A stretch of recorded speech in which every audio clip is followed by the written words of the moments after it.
Hi guys, welcome to another episode of the Agrablis. And today we're going to talk about the things we wish we knew before marrying a foreigner. But before we do, we would like to say thank you for all the support you've given us for the last videos we've uploaded. We feel your love. We're so overwhelmed. You guys are amazing. Thank you so much. Toda raba, maraming salamat. Daghang salamat to all of you. So we've been together now for almost 8 years and we've learned so much throughout this marriage. And we are sharing this video because many people ask us how it is to be married to someone coming from another race and culture. And let me first highlight that these are coming from a personal experience. So first, culture and religion differences. Culture Wait 1 second. You know what? Actually, I have something for you. So just wait, hold on just a moment, okay? Okay? Okay.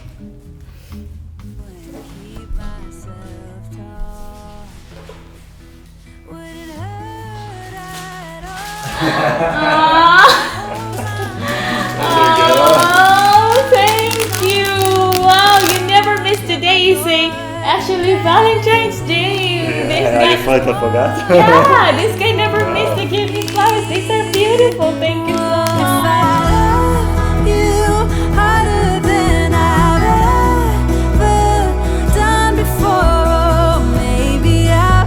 But you know that in Israel we don't actually all celebrate Valentine's Day, right? I know, because you guys have a different date for that.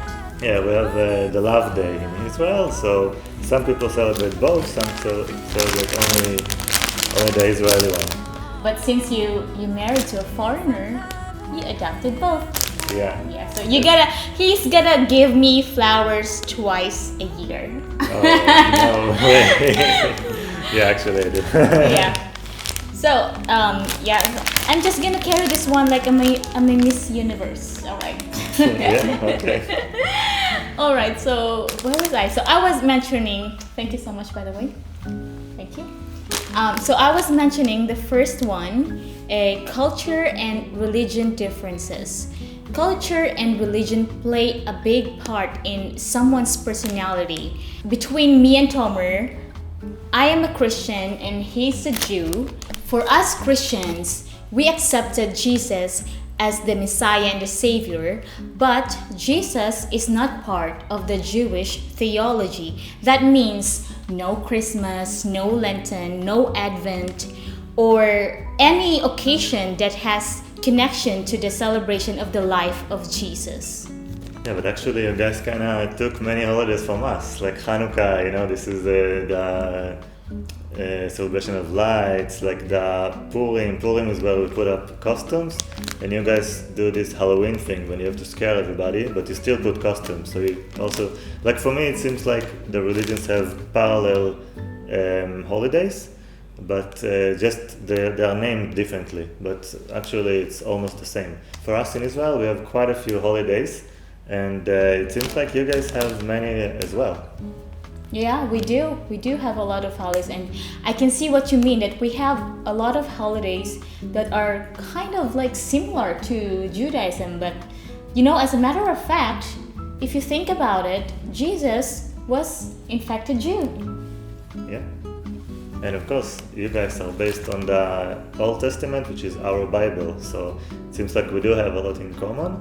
Just that I'm actually not really practicing. I don't go to synagogue, which is like your church. We have synagogue. I don't go and practice anything. But many here are like that in Israel. Many of us really don't go and pray. Yeah, it's not something yeah. I do. Tomer is part of the big population of modern Jew who don't really celebrate all the rituals of the Judaism, right? We celebrate the main holidays, but we don't go to the synagogue to read the Bible. I mean, you don't keep Shabbat. Yeah, but we do go and make a holiday meal, and in Purim we put up a costume. Like we do all of those things that makes us a Jew. So in our wedding, we celebrated it in a way that we honored both Jewish and Christian traditions. Like not every day I put a yarmulke on, and in our wedding I did put a yarmulke, which was pretty awkward for me, but yeah, it kind of worked. So a relationship coming from two religion can work, but in order for it to work, there must be acceptance, compromise, and respect, rather than trying to find ways to change the other's faith. Yeah, not changing opinions. Yeah. So Tomer is not asking me to convert. Actually, he asked me last year to put up a Christmas tree, so there'll be like Christmas feeling in the house. But unfortunately, we weren't able to do that. But that's how we respect each other's difference, by also celebrating it. Yeah, encouraging you to celebrate your holidays too. Yeah. Also, another thing I noticed is that in the Philippines, people are so polite and they are really kept to themselves. Yeah, But people in the Philippines in general don't like confrontation. yeah, and in Israel, it's like a daily thing. You go out, you step into your car, and someone is honking you because you didn't move for the last 2 seconds. Or let's say you walk up the train and you didn't swipe your card in time. Someone will just push you and like, okay, move out of the way. I'm here. I'm busy. I'm late to the train. So it's something that is different, because I see that in the Philippines, people take it more hardly when someone Yeah. is speaking to them up front. Yeah. But here it's like, okay, to tell your boss. Yeah, I remember when I was still working for you, and sometimes you would call me out for the whatever project I did, and you were not satisfied, and I would take it personally, like, what's going on? Like, he's hurting me. And I remember those times that it was one of this what's creating tension between our relationship, because for him confrontation is okay, and from where I'm coming from, it's a bit like not comfortable for me. One more thing about it is that here they say that the high-tech and the startup industry is so good because we actually surface stuff fast and we get execution fast because we're really upfront and we say what needs to be said, and we don't wait. We don't wait for the higher ranks to, like our bosses or managers, to approve. We just do it, and we show what we did, and it's already like in the customer's hand. So it's something that in like other countries, I understand that you need to get so many approvals and so much bureaucracy, and here we cut to the chase. Yeah, if I'm in this corporate world, it would be so, like, there might be like a boundary between me as a worker or to the CEO. I would not be comfortable talking directly to the CEO maybe, but here I believe that it's a normal thing. Yeah, I once saw when I was working for Microsoft, I saw the CEO of Microsoft Israel in the beach, and I was wet after surfing, and I just came to him and I'm like, hey, you're my CEO, nice to see you. And he shook my hand and it was all good, like it was a normal thing. I didn't feel any awkwardness, and he was my CEO, like he's the big guy here. And number 2, language.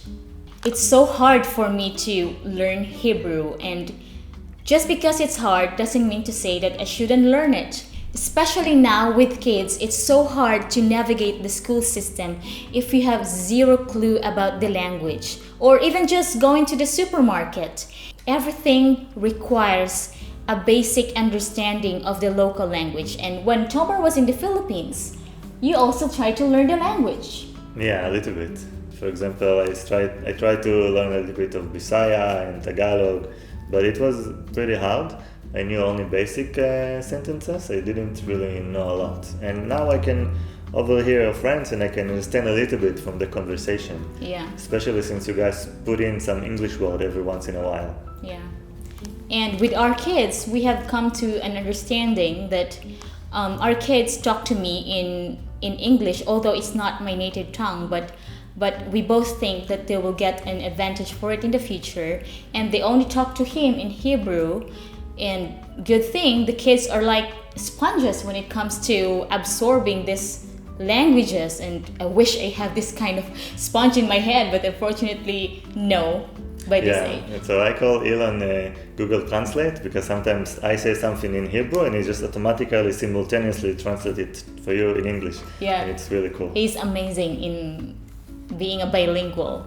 And it's very important that you should at least try, or whoever got the home court advantage will be okay in handling the everyday like situation. Let's say with us, since we live here in Israel, it's hard for me to understand everything. So every now and then you get calls from me, like helping me to understand what is How this. do I fill the car? What Yes, is the how credit do- card Yes, exactly, this kind of situation. And just simple things like getting a doctor appointment, since all of this health system apps in Israel are in Hebrew. So Tomer does it for us because it's just so much faster and easier when he does it. When I remember. Yeah. And number 3, food. This one is a big one because for me, I came to Asia loving Asian food, and I thought, that in the Philippines there is amazing food, so I was asking April, can you cook something for me? And then she cooked some meals, and those, like for me, I didn't connect with it so much. I like Asian food in like a form of Thai food or Japanese food. I didn't like so much the Filipino cuisine. But there are those nights that I really crave for adobo, and I know that he's not a fan of it, so I end up cooking something else. And that something else is usually something with rice. But I prefer pasta, so Yeah, that's those are also some of the something. differences. For me, I can always eat rice. Whatever with rice is food. That's a good food for me. But with Tomer, it can be just pasta and pita. Yeah, more pasta than pita. And when we eat out, we usually order 2 dishes instead of 1 because Tomer don't eat pork and seafood, and I love pork and seafood. And this can be true for other people who have food restrictions because of illness or food allergy or just personal preference. It's important that you support your partner in this one. I mean, I'm not saying that you join them in their food restrictions, but although I know other people do that, but it might mean that you have to adjust your meal plans when you live with this person. 4th, nationality issues.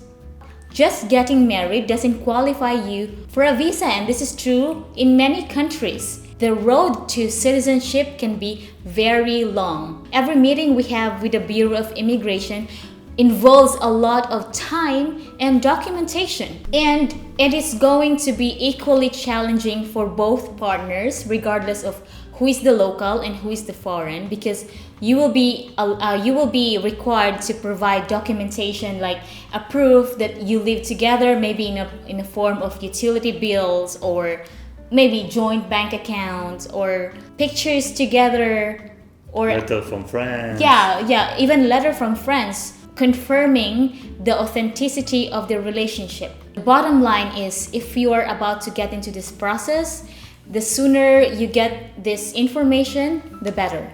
And get ready for a challenging road ahead, because it's really slow process, and I think it's like this in every country. It's not only here. Even to get a green card or just to be a citizen in the United States, I think it takes many years. Yeah, like for me right now, I'm on my 5th year and I'm still working and I'm still in that process.